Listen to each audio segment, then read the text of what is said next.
84 na wanted persons na aresto sa lalawigan ng Pangasinan. Para sa detalye kasama natin Idol Matthew Pacheco.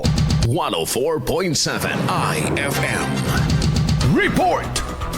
Aabot sa 84 na mga wanted persons kabilang ang 11 sa lista ng mga most wanted ang naaresto ng Pangasinan Police Provincial Office sa serye ng operasyon mula 17 hanggang 23 ngayong buwan taong 2025. Kasabay nito, nagsagawa rin ng Pangasinan PNP ng 40 operasyon laban sa ilegal na droga na nagresulta sa pagkakaaresto ng 40 sospek at pagkakakumpiska na mahigit 1 milyong pisong halaga ng shabu. Sa kampanya laban sa loose firearms, 15 mga operasyon ang isinagawa na nagresulta sa pag-aresto ng 7 katao at pagkakakumpiska ng 10 hindi lisensyadong barila. Patuloy naman ang Pangasinan PNP sa mga operasyon upang mapanagot ang mga lumalabag sa batas at mapanatili ang kapayapaan sa buong lalawigan ng Pangasinan. Kasama mula rito sa IFM Dagupan, ito si Idol Matthew Pacheco. Tatak IFM!